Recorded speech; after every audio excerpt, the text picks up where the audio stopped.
Dear students, हमारा typing test जारी है। जी बेटा, आप अपना तारफ़ करवा दें। मेरा नाम है मुदस्सर मनीर, एक सवाल आपसे पूछना है। आप हमें ये बता दें कि कीबोर्ड को किसने इन्वेंट किया? Christopher Latham. अच्छा, और किस साल में?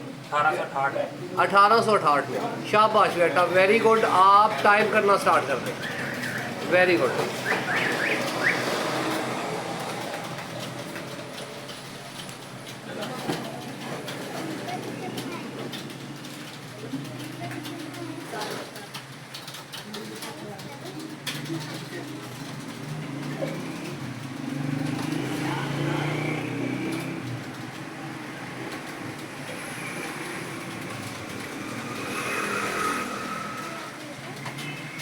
शाबाश Mudassar, very good very good.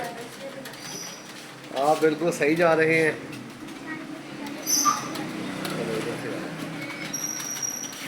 Yes